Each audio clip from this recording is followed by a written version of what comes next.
Me llamo Daniel, tengo 38 años y durante una década mi vida funcionó como un sistema bien diseñado.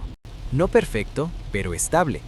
Me levantaba todos los días a las 5:40 am, entrenaba 40 minutos en el garaje de nuestra casa en La Joya, San Diego, y a las 7:15 ya estaba en la carretera rumbo a la oficina. Soy ingeniero de sistemas y Project Manager Senior en una empresa que desarrolla infraestructura tecnológica para hospitales privados. En 2024, mi salario base era de $162,000 al año, más bonos trimestrales ligados a entregables. Vivía de cronogramas, contratos y métricas claras. Nada improvisado, nada emocional. Laura, mi esposa, era el centro de todo ese sistema. Cuando nos casamos, ella apenas empezaba la carrera de medicina.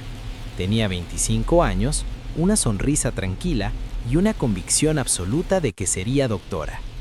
Yo tenía 28 y ya trabajaba a tiempo completo. Decidimos algo simple.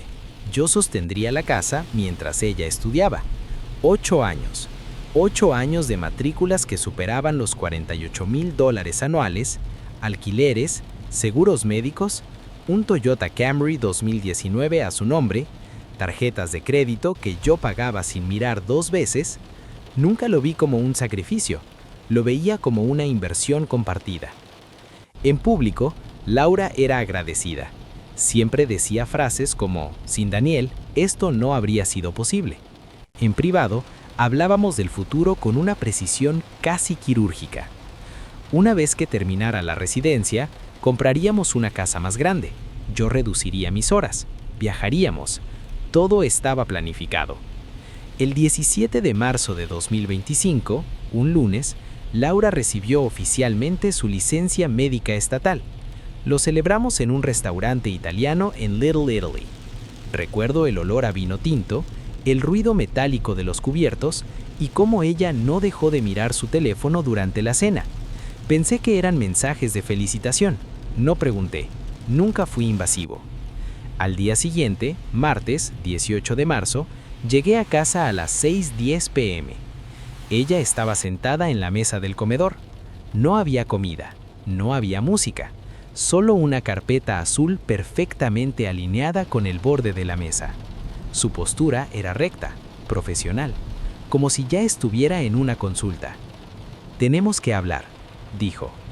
Lo dijo con la misma voz con la que se da un diagnóstico.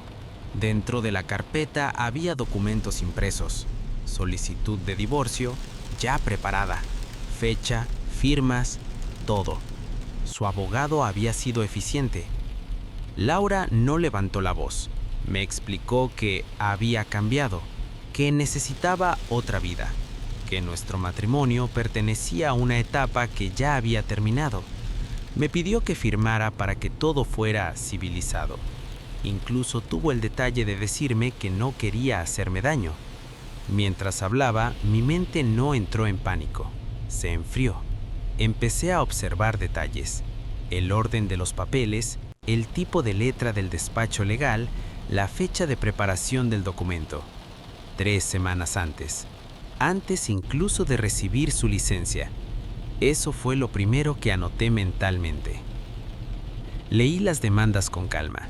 Solicitaba el 50% de los bienes conyugales, incluyendo la casa que yo había comprado antes del matrimonio, y pensión conyugal, argumentando que había sacrificado ingresos durante años. Casi sonreí, no por humor, por claridad. «¿Cuándo pensabas decirme esto?», pregunté. «Hoy es el mejor día», respondió. «Ya soy doctora. Todo es más sencillo así». Firmé, pero no como ella creía. No fue una rendición, fue un movimiento táctico. No discutí, no lloré, no pedí explicaciones. Ella interpretó mi silencio como derrota. Incluso me dio una palmada en el brazo antes de levantarse. Ese gesto me confirmó algo importante. Laura estaba convencida de que había ganado. Esa noche dormí en el sofá, no porque me lo pidiera, porque necesitaba espacio para pensar. A las 2:13 am abrí mi portátil. accedí a una carpeta que no había tocado en años. Finanzas 2017. Dentro había escáneres, correos electrónicos, transferencias bancarias y un documento específico que Laura nunca leyó completo. Un archivo PDF de 6 páginas firmado digitalmente, con un encabezado anodino. Acuerdo de apoyo financiero. Lo habíamos firmado en una sucursal bancaria, 8 años atrás. Ella confiaba en mí, yo confiaba en los contratos. Cerré el portátil a las 3:01 am. No sentí rabia, sentí precisión. Laura pensó que ese día celebraba su independencia. En realidad acababa de activar un sistema que ella no sabía que existía. Mi sangre se enfrió, pero mi mente estaba clara. Esa ha sido siempre mi reacción ante los problemas reales. Cuando algo es irreversible, el pánico es un lujo inútil. A las 6 am del miércoles 19 de marzo de 2025, me duché, me vestí y fui a trabajar como cualquier otro día. Entregué un informe de avance sobre un proyecto de migración de servidores para un hospital en Phoenix. Nadie notó nada extraño. Eso era importante. La normalidad es el mejor camuflaje. A las 11:47 am, durante mi descanso, llamé a Michael H. Rosen, abogado especializado en derecho contractual y litigios financieros. No era un desconocido. Habíamos coincidido años atrás en un arbitraje corporativo. Le envié un correo con un asunto simple. Necesito una revisión inmediata. Documento antiguo. Adjunté el PDF. Nos reunimos esa misma tarde, a las 4:30 p.m., en su despacho en Downtown San Diego, piso 14, vista directa al puerto. Michael leyó el documento 2 veces. La segunda, más lento. No me interrumpió. Cuando terminó, se quitó las gafas y dijo algo que confirmó lo que yo ya sabía. Esto no es un acuerdo simbólico, es un instrumento financiero ejecutable. La cláusula 4.2 era clara, demasiado clara. Establecía que todo apoyo económico, matrículas, manutención, gastos de vida, se consideraba un préstamo condicional, activado únicamente si una de las partes solicitaba el divorcio dentro de los 24 meses posteriores a la obtención del título profesional. Laura había solicitado el divorcio menos de 24 horas después de recibir su licencia. El monto es alto, dijo Michael, señalando el anexo. $487,630,42, sin contar intereses legales. Está todo documentado, respondí. Transferencias, fechas, conceptos. Asintió. Y además, añadió, ella está pidiendo pensión conyugal. Eso nos da el escenario perfecto. Salí del despacho a las 6:02 p.m. con una estrategia definida. No íbamos a reaccionar, íbamos a esperar. Laura tenía que sentirse segura, tenía que creer que el sistema estaba de su lado. Durante las siguientes 2 semanas, actué exactamente como ella esperaba.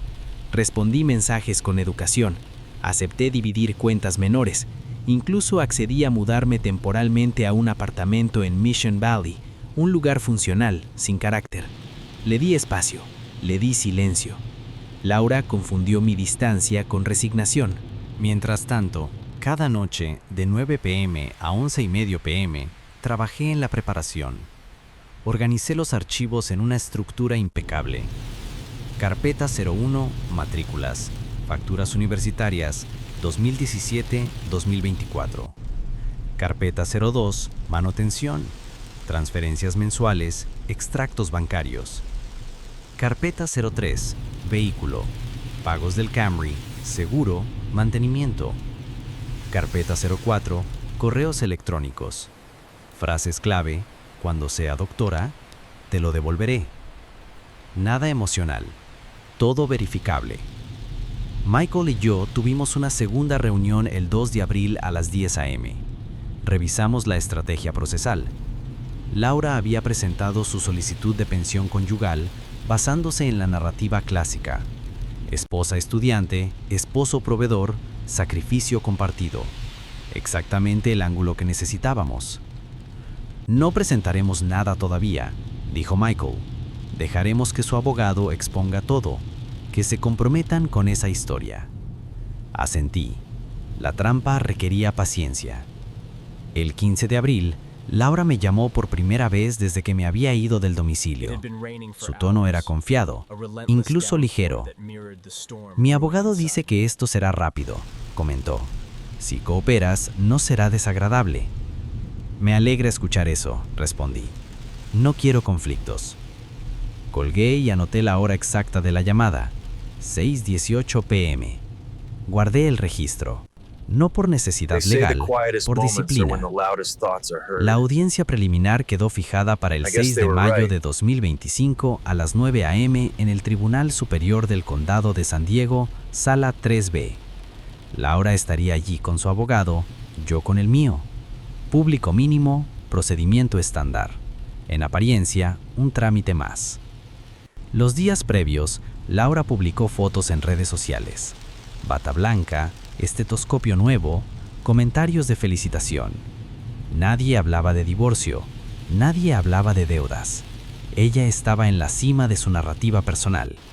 Eso también era importante. Cuanto más alto el pedestal, más fuerte el impacto. La noche anterior a la audiencia, dormí 8 horas completas. A las 7:15 a.m., revisé una última vez la carpeta física que llevaría al tribunal. Todo estaba en orden. No había improvisación posible. No sentía venganza.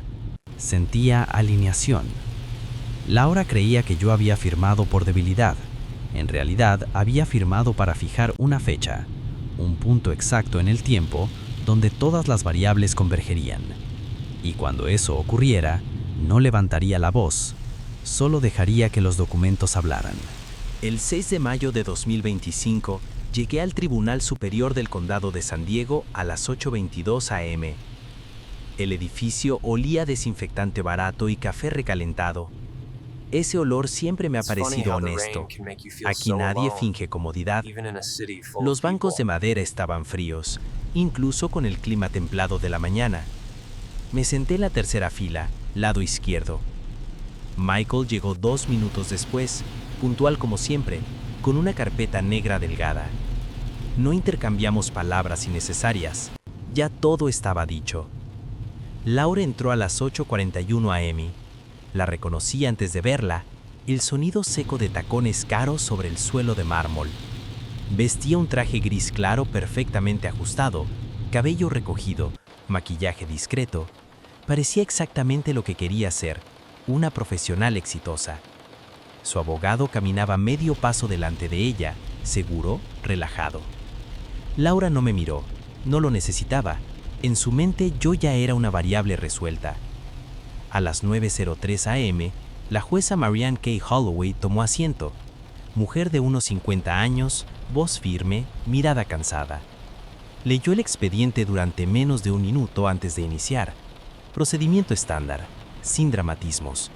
Eso jugaba a mi favor. El abogado de Laura comenzó.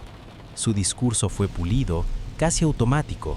Habló de sacrificios, de apoyo mutuo, de una esposa que había postergado ingresos durante años para convertirse en médica. Usó fechas generales, términos amplios, frases diseñadas para generar simpatía. Cuando mencionó la pensión conyugal, Laura asintió levemente. Era un gesto mínimo, pero cargado de certeza. Mientras hablaba, yo observaba detalles que nadie más notaba. El abogado evitaba mencionar cifras exactas. No presentó documentos de apoyo financiero. Basó todo en narrativa, no en datos. Cuando terminó, la jueza hizo una pausa. Miró a Michael. ¿Desea la defensa responder? Michael se levantó con calma. No llevó papeles a la mano. Eso llamó la atención de inmediato. Sí, su señoría, dijo. Pero antes de responder a la solicitud de pensión, pedimos autorización para introducir un documento financiero relevante firmado por ambas partes en 2017. El abogado de Laura frunció el ceño. Apenas 1 segundo. Fue suficiente. ¿De qué documento estamos hablando?, preguntó la jueza. Michael giró ligeramente hacia mí. Asentí. Él colocó una copia sobre el estrado. Un acuerdo de apoyo financiero condicional, notariado, con firmas digitales verificables. Laura giró la cabeza por primera vez. Me miró, no con miedo, con confusión. La jueza comenzó a leer. Pasó la primera página rápido. En la segunda, redujo la velocidad. En la tercera, se detuvo por completo. Levantó la vista. Cláusula 4.2. Leyó en voz alta.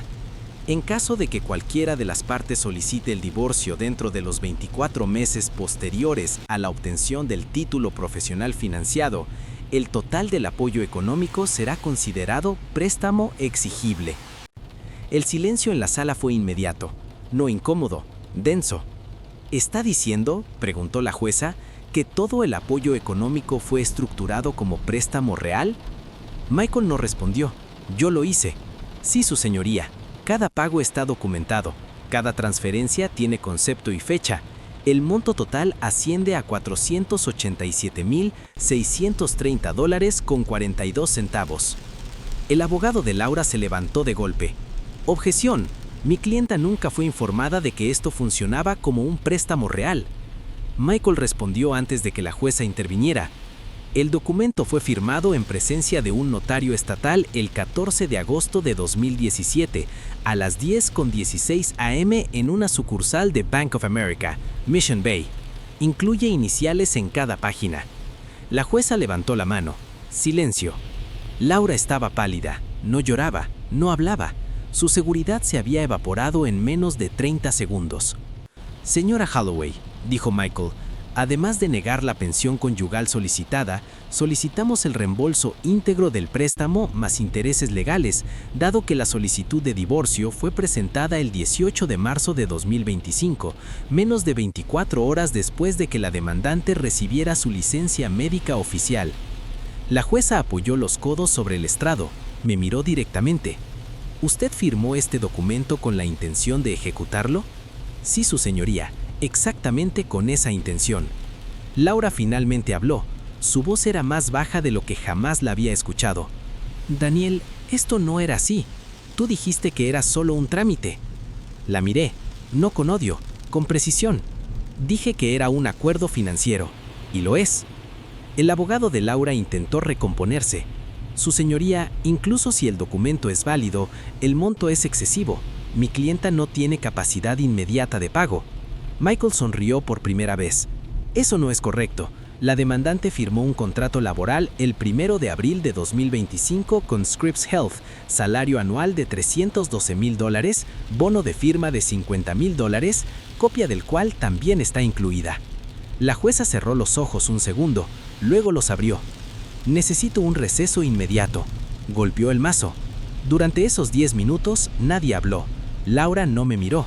Su abogado murmuraba por teléfono. Yo observaba la pared. Contaba respiraciones.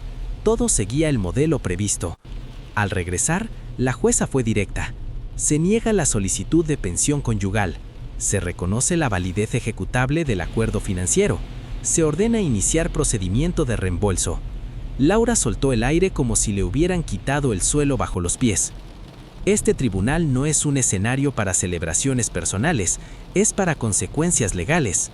Recogí mis cosas, no dije nada más, no era necesario. Cuando salí de la sala, escuché a alguien sollozar detrás de mí. No me giré. No sentí victoria, sentí cierre. Ella había celebrado su título creyendo que el pasado no tenía precio. Aprendió, en ese momento, que todo se paga. Las consecuencias no llegaron de golpe, llegaron en capas, como suele ocurrir con los procesos bien documentados.